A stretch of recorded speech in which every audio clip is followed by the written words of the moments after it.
గారి మార్గదర్శకత్వంలో 10 ఏళ్ల పాటు బ్రహ్మాండంగా ముందుకు నడిపిన అన్న మాజీ మంత్రివర్యులు సూర్యాపేట శాసనసభ్యులు శ్రీ గుంతకండ్ల జగదీశ్వర్ రెడ్డి గారికి, గౌరవనీయులు జిల్లా పార్టీ అధ్యక్షులు రాజ్యసభ మాజీ సభ్యులు మరి ఎల్లవేళలా పార్టీ అంటే ప్రాణమిచ్చే మా అన్న శ్రీ లింగయ్య యాదవ్ గారికి, బడుగు లింగయ్య యాదవ్ గారికి, గౌరవనీయులు రాజ్యసభ మాజీ సభ్యులు పార్టీ కేంద్ర కార్యాలయ బాధ్యులు గౌరవనీయులు శ్రీ రావుల చంద్రశేఖర్ రెడ్డి గారికి, పార్టీ జనరల్ సెక్రటరీ గారికి, గౌరవ శాసన మండలి సభ్యులు సోదరులు శ్రీ తాత మధుసూదన్ గారికి, గౌరవనీయులు హుజూర్ నగర్ నియోజకవర్గంలో ఆనాడు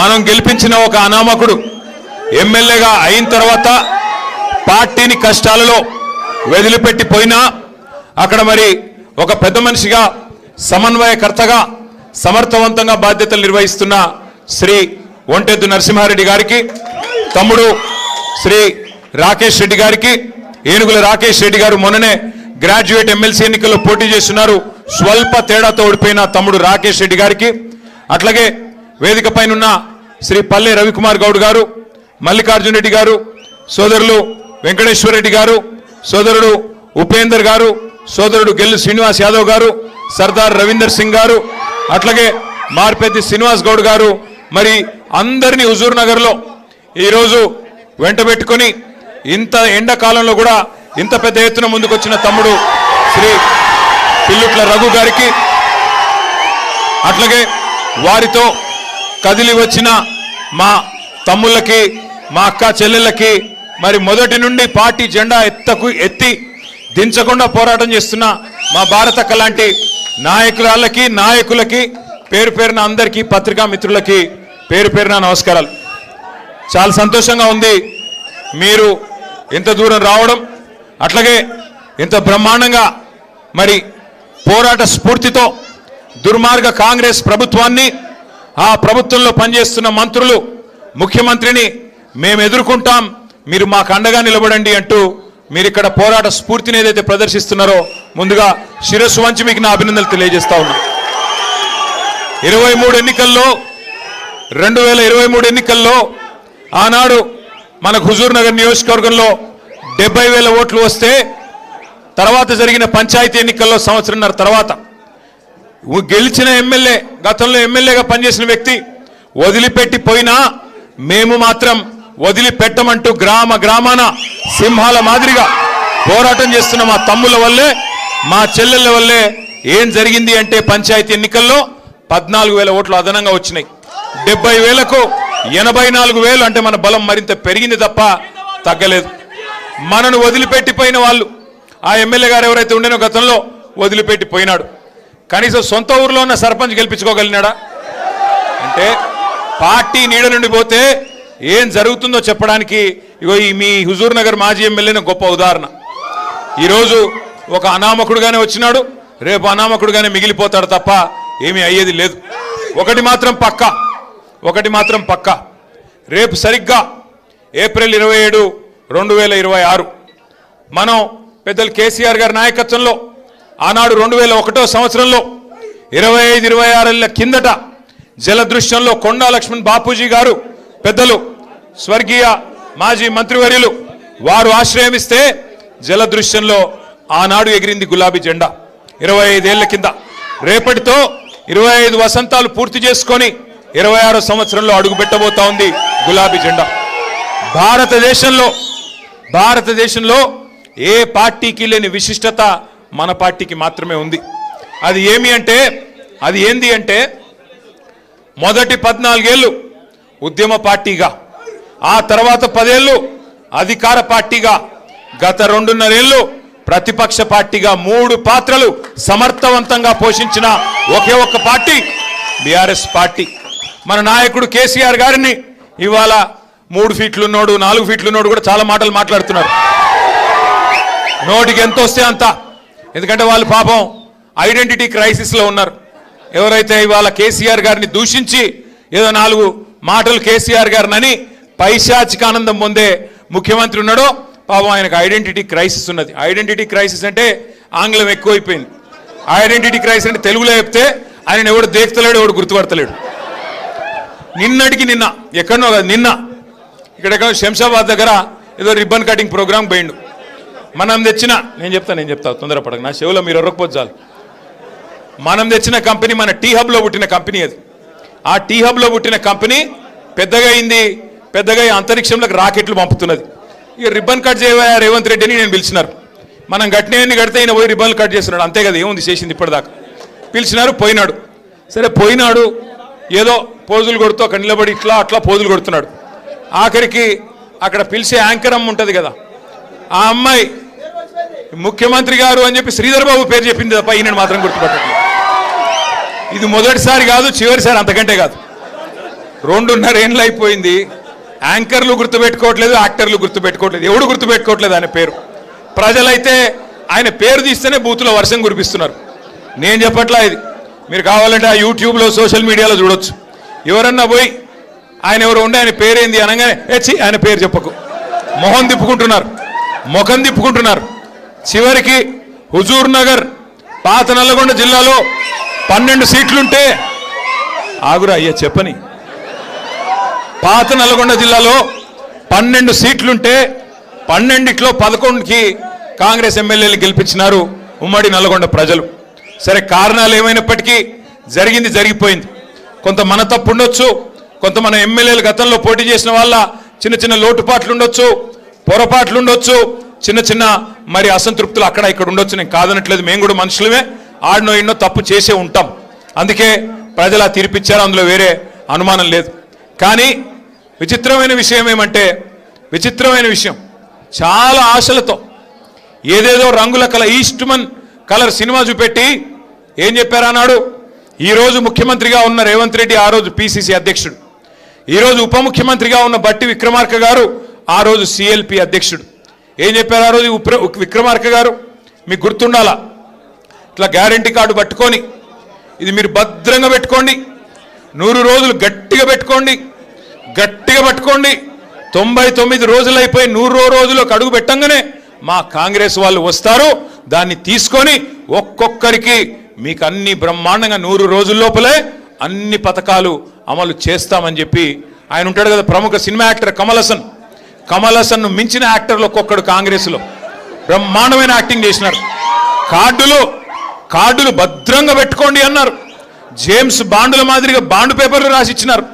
బాండ్ పేపర్లు రాస్తున్నాం, ఇదిగో 100 రూపాయల స్టాంప్ పేపరు, దేవుడు కాడ పెడుతున్నాం, ఒట్టు పెడుతున్నాం, నమ్మండి దేవుడి మీద ఒట్టు అన్నారు. ఎన్ని మాటలు చెప్తే ఇవాళ నేను అడుగుతా ఉన్నా బట్టి విక్రమార్క గారిని, భద్రంగా పెట్టుకోమంటివి కదా కార్డులు, భద్రంగా 100 రోజులు పెట్టుకోమంటివి కదా, మరి 1000 రోజులు అయ్యేందుకు వచ్చే ఇప్పుడు ఎక్కడ పెట్టుకోవాలా కార్డులు? మరి ఏం చేయాలా? ఇక ఎంత సిగ్గులేని నీతి మాలిన మనుషులంటే కాంగ్రెస్ నాయకులు. ఏమైందయ్యా, 100 రోజులు 6 గ్యారంటీలు అంటారు కదా, 420 హామీలు ఇస్తారు కదా, 13 డిక్లరేషన్లు చెప్తారు కదా, రైతులకు రైతు డిక్లరేషన్, ఎస్సీ ఎస్టీలకు ఎస్సీ ఎస్టీ డిక్లరేషను, బీసీలకు బీసీ డిక్లరేషను, మహిళలకు మహిళా డిక్లరేషను, యువజనులకు యువజన డిక్లరేషను, మైనారిటీలకు మైనారిటీ డిక్లరేషను, ఎంతొస్తే అంత 420 అడ్డమైన హామీలు, అభయహస్తం అనే ఓ పుస్తకం మీ మేనిఫెస్టో పెడితిరి కదా, ఏమైంది మరి 100 రోజుల ముచ్చట అని ముఖ్యమంత్రి గారిని అడిగితే ఆయన ఏమంటున్నాడు ఎరికేనా? ఎంత కండలు తిరిగిన వస్తాదైనా 3 నెలల్లో పిల్లలు పుట్టిస్తాడా అని మాట్లాడుతున్నాడు. సరే ముఖ్యమంత్రి గారు, నువ్వు చెప్పింది కరెక్టే, 3 నెలల్లో పిల్లలు పుట్టారు, ఓకే, మేము కూడా ఒప్పుకుంటాం, మాకు కూడా తెలుసు, కూర్చున్న వాళ్ళందరికీ తెలుసు, రాష్ట్రంలో అందరికీ తెలుసు. 3 నెలల్లో పిల్లలు పుట్టపోతే పర్వాలేదు, కానీ 30 నెలల్లో పిల్లలు పుట్టపోతే నిన్నేమనాలి? మరి ఏమనాలన్నా? నేను అనట్లేదు, 30 నెలలే ఇంకా నువ్వు చెప్పిన ఒక్క హామీ అమలు కాకపాయే, ఏమనాలి మరి నిన్ను? నేను అనలేదా, మళ్ళీ మీరు అనాల? నేనేమంటున్నా అంటే, మాటలేమో ఆకాశాన్ని అంటే మాటలు, డైలాగులు, సినిమా డైలాగులు చూస్తే మరి కింద పనేమో ఏమీ లేదు, హల్లికి హల్లి, సున్నకు సున్నా. ఇక మీ ఉత్తమ్ కుమార్ రెడ్డి గారు ఉన్నారు, 6.5 ఫీట్లో 7 ఫీట్లో ఉన్నాడు, ఏమి లాభం? ఆ కృష్ణా నీళ్లు తాగి బాగానే పెరిగిండు వాటంగా, కానీ ఏమి చేసిందేమి? అప్పట్లో డైలాగ్ కొట్టినాడు ఉత్తమ్ కుమార్ రెడ్డి, మీకు యాదికుండాలా?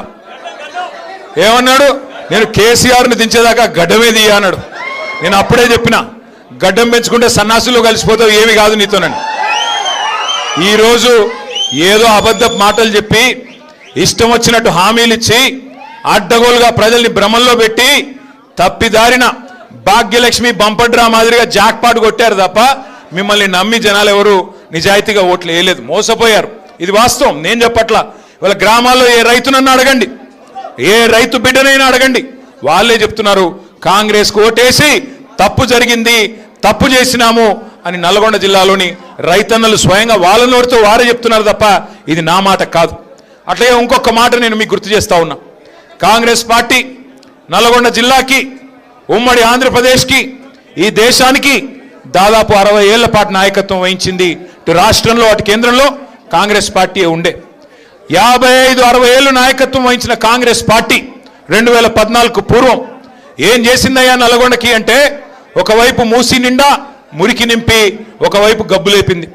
మరొక వైపు మీ నల్గొండ జిల్లాలో దేవరకొండ కావచ్చు, మునుగోడు కావచ్చు, ఇంకా ఇతర ప్రాంతాలు కావచ్చు, మొత్తం ఫ్లోరోసిస్తో అస్తవ్యస్తం అయిపోయి దగ్గర లక్షలాది మంది మన పిల్లలు జీవోత్సవాల మాదిరిగా బొక్కల్లో మూలుగు చచ్చిపోయి చివరికి కాళ్ళు చేతులు వంకరగా పుట్టే ఒక దుస్థితి తీసుకొచ్చింది కాంగ్రెస్ పార్టీ.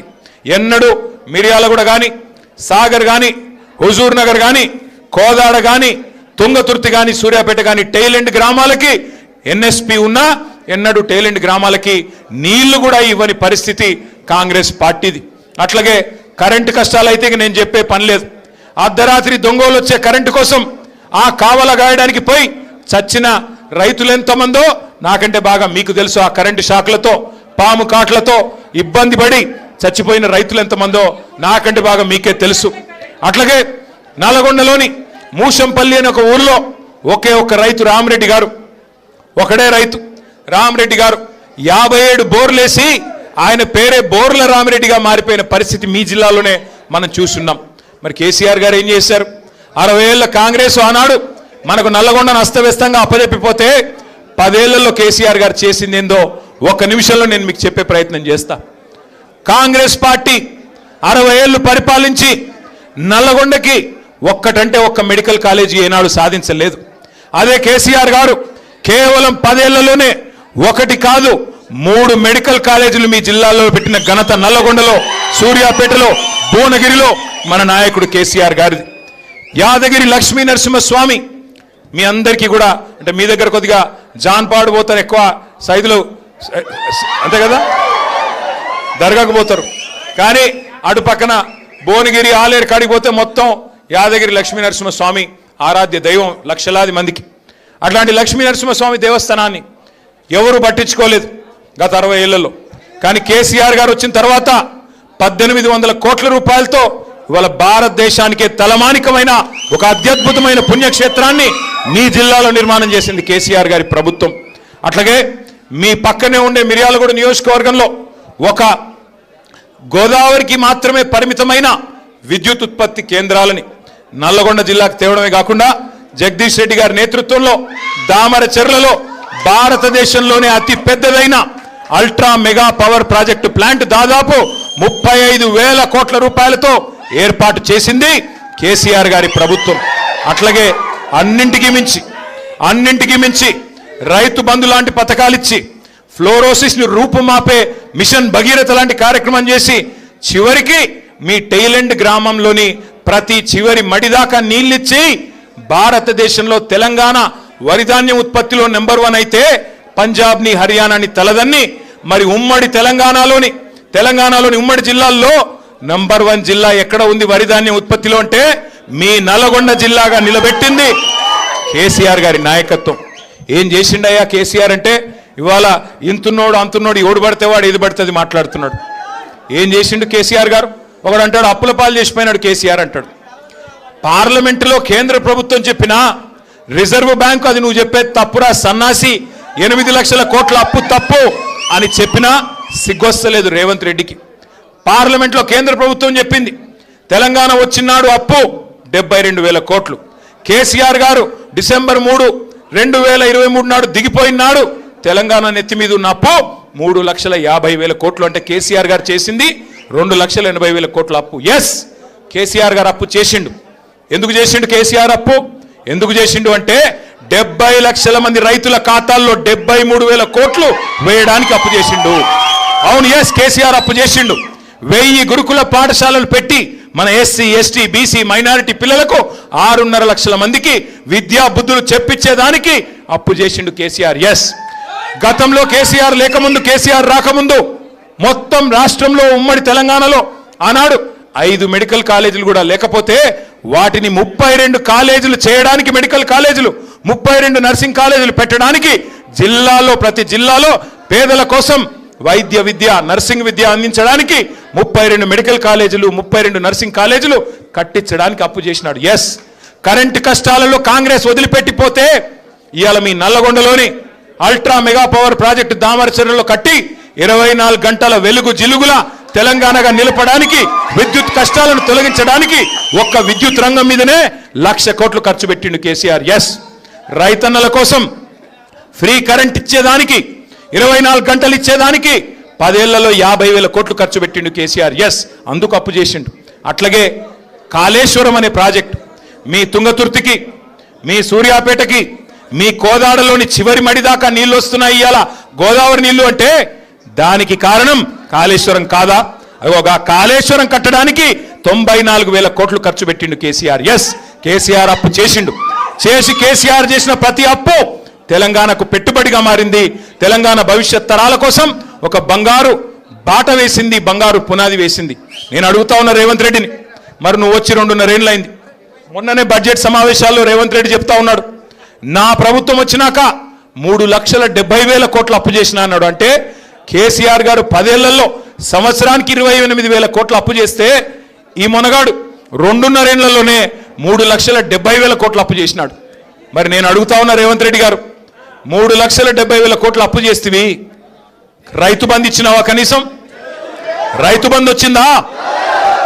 కౌలు రైతులకు రైతు బంధు వస్తున్నదా? రుణమాఫీ సంపూర్ణంగా జరిగిందా? పెన్షన్ 4,000 అయ్యిందా? అత్తలకు 4,000, కోడలకు 2,500 వస్తుందా? తులం బంగారం వస్తుందా? స్కూటీలు వస్తున్నాయా? విద్యా భరోసా కార్డులు వచ్చినాయా? 10వ తరగతి పాస్ అయితే 10,000 రూపాయలు వచ్చిందా? 12వ తరగతి పాస్ అయితే 15,000 రూపాయలు వచ్చిందా? డిగ్రీ పాస్ అయితే 1,00,000 అన్నాడు వచ్చిందా? పీజీ పాస్ అయితే 5 లక్షలు అన్నాడు వచ్చిందా? మరి ఏం బీకినావని అడుగుతా ఉన్నా. ఏంది నువ్వు చేసింది? ఏంది నువ్వు చేసింది 2.5 ఏళ్లలో? ఢిల్లీకి మూటలు మోయడం తప్ప. మొన్న అంటున్నాడు రేవంత్ రెడ్డి గారు, నేను మారిన మనిషిని అంటున్నాడు. నేను మారిన మనిషిని. అవును, మారావు.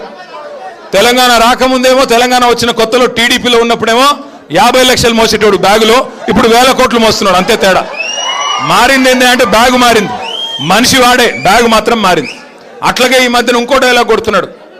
ఈయనంట కర్ణుడు లాంటి అంట రేవంత్ రెడ్డి లాడు. కరెక్టరా నాయన, నువ్వు కర్ణుడువే. ఎన్నికలకు ముందేమో దానవీర శూర కర్ణ, ఎన్నికలకు ముందు దానవీర శూర కర్ణ, ఇది ఇస్తా అది ఇస్తా, మీరు బ్యాంకుకి లగెత్తుకొని పోయి 2 లక్షలు తీసుకోండి, నేను వచ్చి రాగానే మాఫీ చేస్తా, ఆడోళ్ళందరికీ తులం బంగారం ఇస్తా, నెలకు 2,500 ఇస్తా, 1,00,000 మందిని కోటీశ్వరులు చేస్తా, బీసీలకు 1,00,000 కోట్ల బడ్జెట్, మైనారిటీలకు సప్లాను, బీసీలకు సప్లాను. ఎలక్షన్లకు ముందు దానవీర శూర కర్ణ, ఎలక్షన్లు అయిపోయినాక కుంభకర్ణ. దున్నపోతులాగా నిద్రపోవడం తప్ప, ఢిల్లీకి ట్రిప్పులు వేయడం, ఎక్కే విమానం దిగే విమానం తప్ప ఏంది నువ్వు చేసింది? అందుకే ఉత్తమ్ కుమార్ రెడ్డి, రేవంత్ రెడ్డి వాళ్ళిద్దరికీ తెలుసు, ఎన్నిక ఎప్పుడొచ్చినా వీపు చింతపండు అవుతుంది తెలంగాణ ప్రజల చేతుల్లో అనే మాట తెలుసు. అందుకే ఇవాళ రకరకాల కుట్రలు చేస్తూ ఉన్నారు, రకరకాల కుట్రలు చేస్తూ ఉన్నారు, రకరకాల ఎత్తుగడలు, రకరకాల కుటిల ప్రయత్నాలు. ఎన్ని చేసినా ఒకటి మాత్రం పక్కా, ఈసారి వచ్చే శాసనసభ ఎన్నికలు సాధారణ ఎన్నికలు కాదు. వచ్చే శాసనసభ ఎన్నికలు కేసీఆర్ని తిరిగి తెచ్చే ఎన్నికలు, కేసీఆర్ గారిని తిరిగి ముఖ్యమంత్రి చేసే ఎన్నికలు మాత్రమే.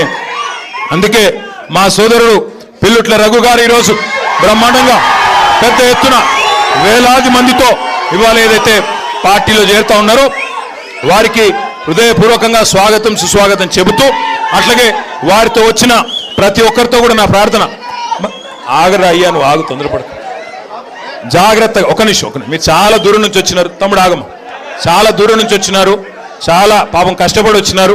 మీ అందరినీ కలుస్తాను నేను, కానీ ఒక్కొక్కరిగా వస్తే అందరం కలుద్దాం, తొందర ఏమీ లేదు. కలిసి అందరం బ్రహ్మాండం కలుసుకొని బయలుదేరుదాం. జై తెలంగాణ, జై కేసీఆర్, జై తెలంగాణ, జై కేసీఆర్.